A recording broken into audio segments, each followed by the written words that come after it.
Assalamualaikum warahmatullahi wabarakatuh. Jumpa lagi dengan Amel di Mimbar Fokus.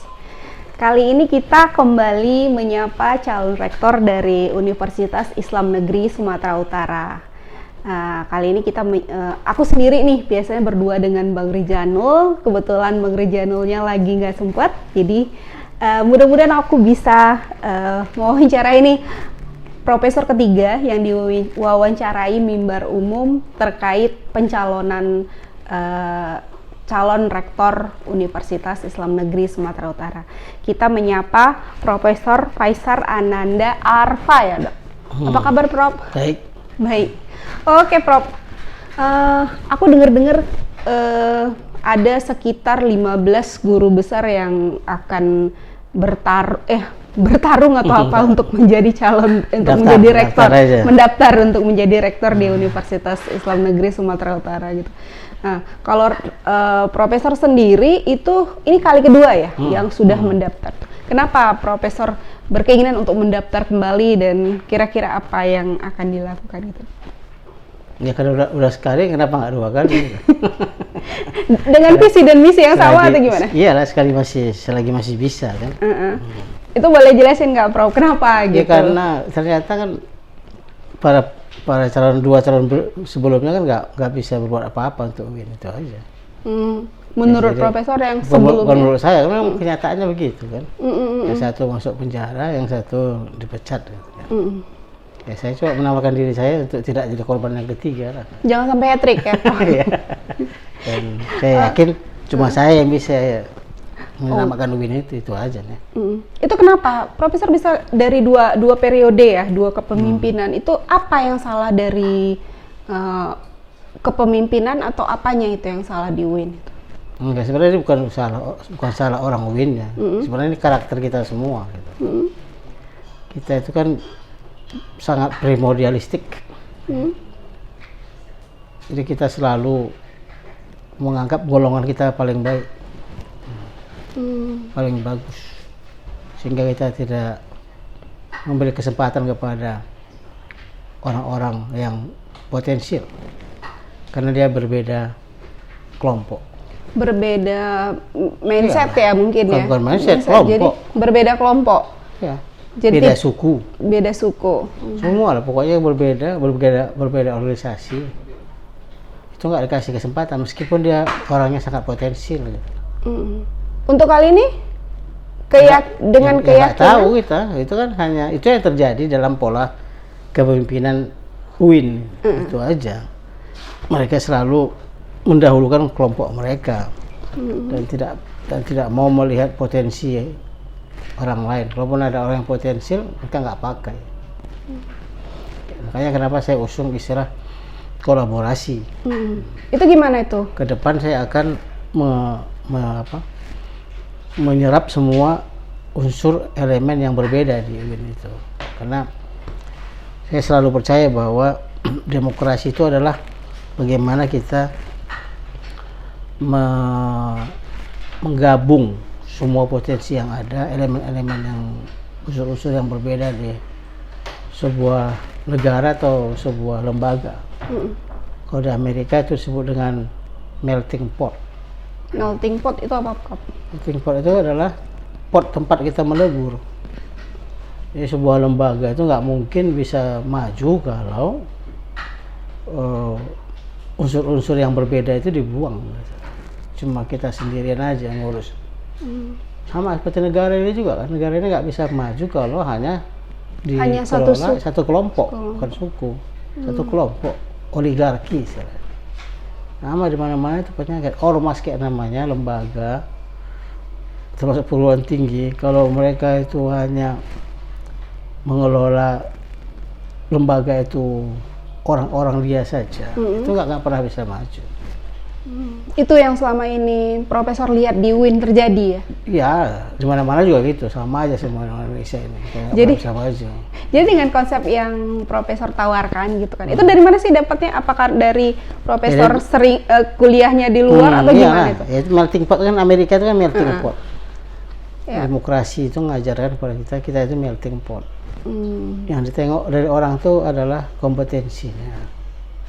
kapabilitasnya, kapasitasnya, bukan isi tasnya. Itu dari mana kalau jika ya nanti terpilih menjadi rektor Universitas Islam Negeri Sumatera Utara?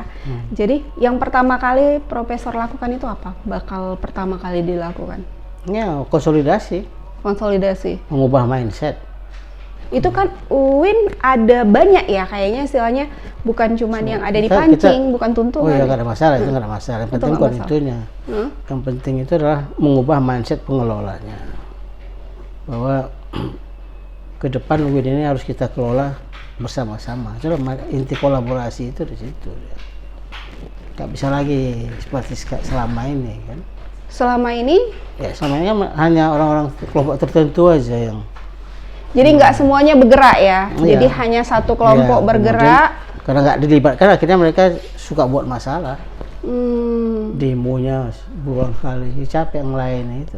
Merangkul ya, merangkul semuanya. Tapi ini kalau ini kita usaha semua elemen kita rangkul, sehingga nggak ada lagi yang merasa terpinggirkan. Itu dengan menimbang kompetensinya lah. Gitu.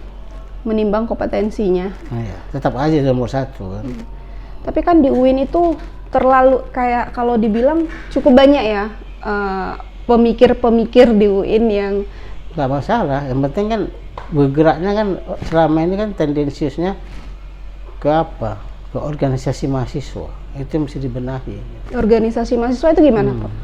Ya orang-orang dosen-dosen yang udah tamat jadi dosen itu, jadi profesor masih aja merasa dirinya seperti apa? Pengurus organisasi. Itu nggak benar cara berpikirnya.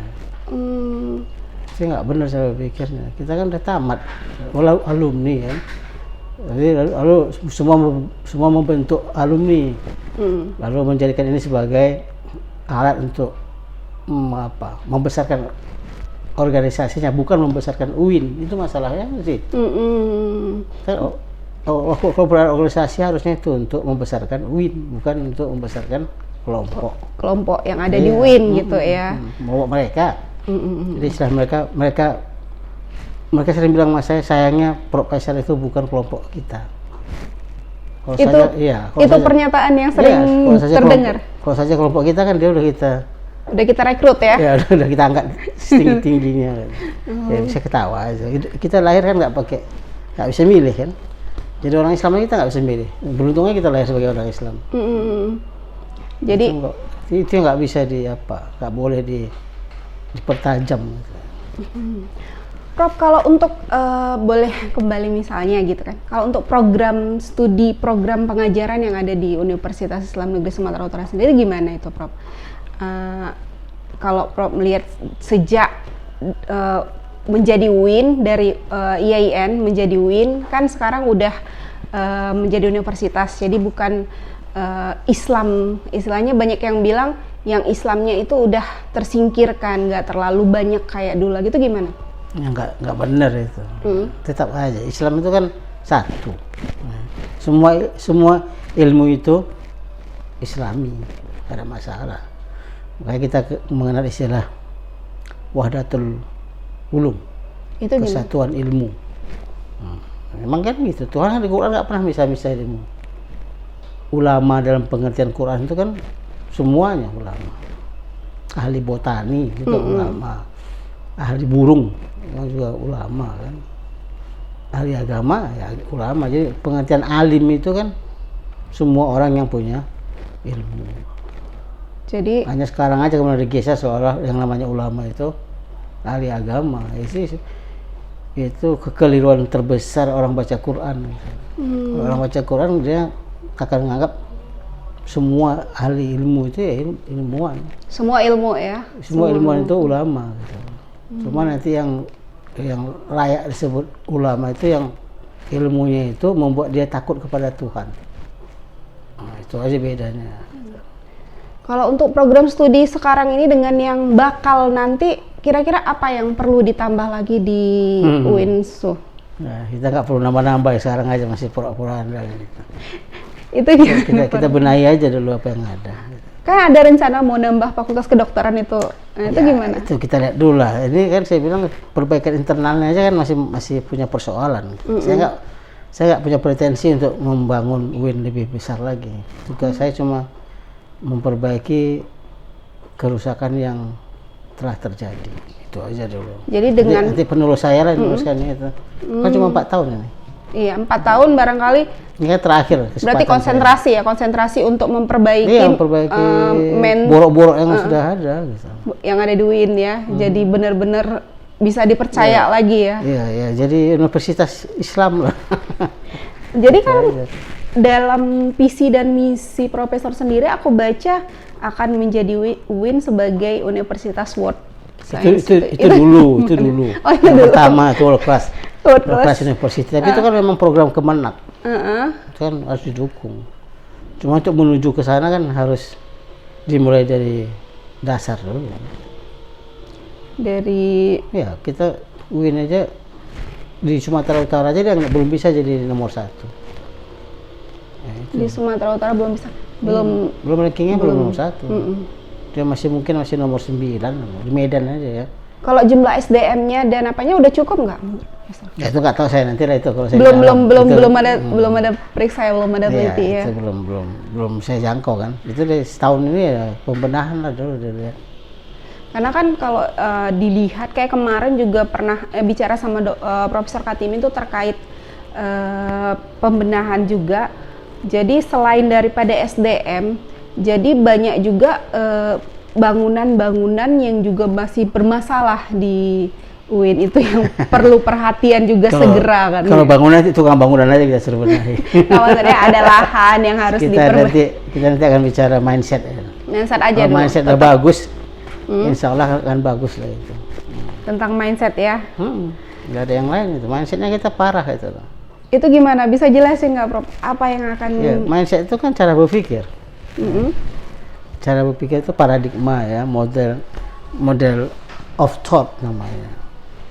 Pola pikir. Jadi, kalau ini nggak dibenahi ya, dalam visi misi saya bilang,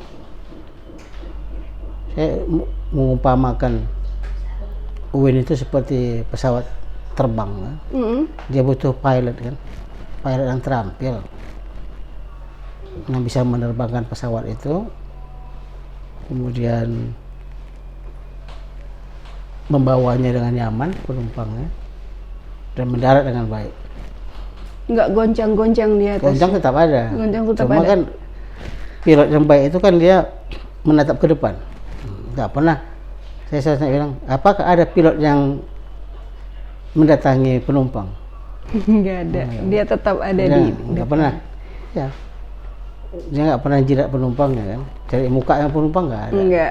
Nah, di situlah kita butuh pemimpin yang cerdas itu kan. Yang benar-benar ngelihat gimana kondisi. Nggak masalah, nggak ke depan. Tugas dan tanggung jawabnya gitu ya. Jadi dan kita berharap pun sivitas akademikanya jangan minta dilayani. Gitu. Selama ini Profesor melihat seperti itu. Kan semuanya berharap kan gitu. Disenyumin gitu. Mana ada, saya bilang mereka, mana ada pilot yang senyum penumpangnya. Kita masuk ke pesawat kan kita percaya aja udah pilotnya hebat, bisa nerbangkan kita. Nah, ketika kita mendarat semua bilang alhamdulillah. Alhamdulillah. Nah, itu kita, itu rektor yang kita cari ya. Siapa orangnya? Kata mereka saya lah itu. Saya ketawa. Ya terserah. Yang penting ini kan bukan hak kita itu. Kita hanya mencalonkan diri, menawarkan diri. Gitu. Jika dalam waktu 4 tahun itu menurut Profesor bisa Kak untuk mengubah mindset dari? Ya, mindset bisa. Tapi kalau world class university nggak bisa. Masih mengubah mindset ya, masih memperbaiki. Itu 4 tahun bisa? Insya Allah lah. Digenjot terus lah. Genjot terus untuk kita. Ya kasih apa istilah kita? Ya kecerdasan lah. Semua lah sudah ada. Semuanya itu untuk tata kelola juga seperti itu. Iya, itu makanya saya bilang kalau kita sudah bisa mindsetnya bagus, tata kelolanya pasti bagus. Sebentar aja itu ya, Prof ya, untuk memperbaiki tata kelolanya ya. Makanya kalau dalam istilah John F. Kennedy itu kan begitu. Jangan kau tanya apa yang negara berikan kepadamu, tapi tanyalah apa yang bisa kau berikan kepada negara. Kalau ini kita geser ke UIN kan bagus. Jadi orang-orang semuanya berkontribusi semaksimal mungkin, tidak berharap lebih dari itu, sehingga kecenderungan untuk menyeleweng, selingkuh itu nggak berkurang lah gitu. Selingkuh. Ya selingkuh apa aja. Selingkuh ke maksudnya ke universitas lain atau ya, cuma itu selingkuh pekerjaan lah. Selingkuh pekerjaan ke. Iya, nah. Jadi nggak konsentrasi di. Jadi menurut Profesor selama ini kurang konsentrasi dalam melakukan dalam itu tadi, karena berharap selalu apa yang bisa kita ambil dari UIN gitu. Mana bagian aku? Hanya itu. Bahaya kan itu. Jadi saya selama ini kan diam aja, walaupun saya nggak ada apa-apa dari sih, saya biasa, saya tunggu aja. Profesor selama ini di fakultas? Saya di Fakultas Syariah. Fakultas Syariah. Pasca juga. Pasca sarjana di. Jadi kalau di sana sama aja? Ya nggak tahu saya, yang penting saya cuma ngajar pulang. Jadi kalau tanya UIN saya nggak tahu. Ya, saya nggak dilibatkan urusan apa-apa. Kenapa Profesor selama ini tidak mau gitu? Kenapa? Sudah nggak mau. Maksudnya kan pulang gitu. Nggak dilibatkan ya, bagaimana? Mana boleh kita ikut yang nggak kita disuruh ngajar doang di situ. Jadi jika terpilih, berharap nanti semuanya dirangkul gitu. Ya, seperti yang selama ini agak-agak tidak diajak. Diharapkan ikut serta sehingga bukan itu kita nggak bicara individu, kita bicara mindset. Mindsetnya itu adalah semua elemen yang berbeda itu diakomodir, itu aja. Sehingga muncullah sense of belonging dan sense of responsibility, itu yang paling penting. Kalaupun dia nanti tidak secara individu tidak terpakai, dia bisa menjaga. Jangan pula dia yang bikin rusuh gitu. Selama ini kan gitu. Mereka kalau nggak terpakai mereka bikin rusuh. Yang tidak terpakai yang bikin rusuh selama ini. Iya, sering demo, sering menghasut macam-macam. Itulah yang akan kita rangkul ya. Iyalah.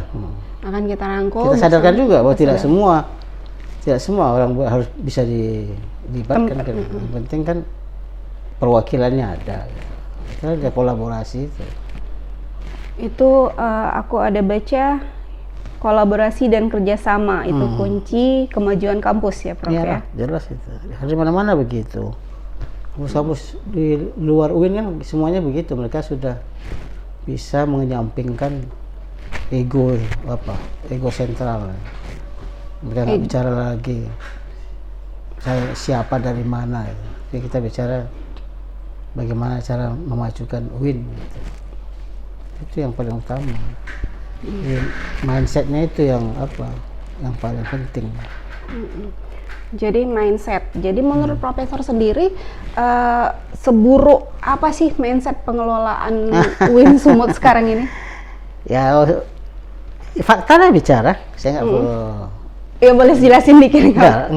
Kemungkinan enggak kan bisa. ada yang kurang tahu faktanya. Itu tadi selalu homogen. Homogen kan? Homogen yang hanya untuk kepentingan sendiri. Jadi ciri khas demokrasi itu kan heterogen. Jadi kalau hampir semua lembaga manapun akan gagal kalau mereka menganut homogen. Akan mengubah itu kerja keras juga sebenarnya, Prof ya. Iyalah. Jadi kalau untuk mahasiswanya sendiri gimana mindsetnya, Prof? Kalau dilihat. Ya ini mahasiswa kita kan mahasiswa kita kan sebenarnya relatif sama semua di mana-mana. Mahasiswa kita kan mau enak aja. Mau enak gimana? Yang penting dia mau tamat dapat sertifikat ya. Mau cepat wisuda gitu. Mereka nggak bekerja keras. Beda dengan yang ada di luar atau dibandingkan dengan kami dulu kan bekerja keras. Bekerja keras gimana tuh, Prof? Iyalah, bahasa Inggrisnya hebat, bahasa Arabnya hebat. Untuk untuk menembus world class university itu kan itu dibenahi. Mana mungkin Anda bisa menjadi world class university kalau di kampus masih bahasa Indonesia. Kan bahasa daerah. Oh, bahasa daerah malah di sana, bukan bahasa Indonesia. Iyalah, lebih nggak ngerti mereka bahasa Indonesia kadang-kadang kan. Apa gara-gara mahasiswanya seperti itu juga berpengaruh kepada mindset dari dosen-dosennya itu ya? Ya nggak tahu kita kalau soal kayak gitu. Yang penting kemampuan mereka berbahasa Indonesia kan juga masih rendah. Yang memilih di UIN itu kemampuan berbahasa Indonesianya juga masih rendah? Bukan semua UIN sebenarnya, semua universitas begitu. Karena mentalitas mahasiswa kita yang jadi bermasalah. Itu juga perlu diperbaiki. Dan itu kan tanggung jawab dosen memberi motivasi. Ya. Dan juga tentu yang nanti diperketat seleksinya. Seleksi. Jadi sebenarnya bukan hanya dari SDM yang ada di rektorat dan itu, tetapi itu juga kan inputnya lah. Inputnya kan dari madrasah dari sekolah. Kalaupun kita terima, nanti kita kita upgrade aja. Cara upgrade-nya itu yang penting, harus tegaan gitu. Dosennya harus tegaan kepada mahasiswa ya. Jadi bukan berlomba banyak masukkan mahasiswa, karena kan semua kampus kan berlomba-lomba banyak mahasiswa. Jadi kan kita harus memilih mahasiswa yang benar-benar bisa berkualitas ya, Prof. Tak boleh rame-rame. Oke, pertanyaan terakhir nih, Prof. Ada ini aku bacain ya, Prof. Ada belakangan ini gerakan mahasiswa di sejumlah perguruan tinggi termasuk di UIN Sumut cenderung melemah ketika mengkritisi kebijakan pemerintah yang dianggap tidak memihak rakyat. Jadi seandainya melemahnya gerakan mahasiswa karena ada intervensi dari rektorat, bagaimana sikap Profesor jika nanti terpilih menjadi rektor? Saya sebenarnya nggak suka juga mahasiswa terlalu aktif di universitas politik. Saya mau mereka konsentrasi belajar. Konsentrasi belajar. Jadi kita mahasiswa kan sering kali kayak pemadam kebakaran yang bikin rusuh DPR. Kenapa mereka pula yang dikorbankan? Itu yang saya nggak suka. Nggak cocok itu. Kualitas DPR kita yang mesti ditingkatkan, partai politik kita. Kan tugas mereka itu mengkritisi pemerintah. Kenapa pula mahasiswa saya yang harus dikorbankan? Nanti gantinya Sami Maun pula kan? Ya itu 98. Berapa mahasiswa kita yang jadi korban? Terus apa hasilnya? DPR kita sekarang sama aja kan? Nunggu instruksi ketumnya kan gitu. Jadi kalau menurut Profesor, sistem negara kita yang rusak, tata negara kita. Kenapa mahasiswa yang dikorbankan? Saya paling nggak suka orang tuh, mana mahasiswa nih kok nggak buat? Apa urusan kalian mahasiswa digerakkan? Kalau ditembakin mati orang itu. Karena nggak ada yang tanggung jawab sedikit pun. Mahasiswa pun kemungkinan kurang mengerti dengan itu. Iya, kan mereka hanya digunakan untuk kepentingan politikus murahan itu kan. Jadi supaya jangan seperti itu, mahasiswa juga harus pintar ya. Dosen juga harus pintar untuk memberitahukan kepada mahasiswa itu ya. Tengok aja di luar negeri ada mahasiswa bergerak nggak? Nggak ada. Yang bergerak Amerika itu bekerja. Nggak ada. Malaysia nggak ada. Thailand juga nggak ada. Mahasiswa itu kerja belajar. Hebat karena ilmunya gitu kan. Hebat ilmu dibelajar baru nanti jadi anggota DPR, jangan kayak anggota DPR sekarang gitu. Oke, Profesor, kayaknya udah ini tadi pertanyaan terakhir. Jadi tetap Profesor dengan kolaborasinya dan akan mengubah mindset dari semua itu yang paling sederhana. Itulah yang akan dilakukan dalam 4 tahun. Mudah-mudahan itu bisa tercapai ya, Prof ya. Oke, Profesor. Menurut saya selanjutnya nanti enak kerjanya. Gitu. Dengan mengubah mindsetnya itu menjadi lebih bagus ya, Prof ya. Oke, Profesor, terima kasih atas bincang-bincangnya, Profesor. Terima kasih waktunya. Begitulah pemirsa dengan Mimbar Fokus kita pada hari ini. Terima kasih. Assalamualaikum warahmatullahi wabarakatuh. Waalaikumsalam.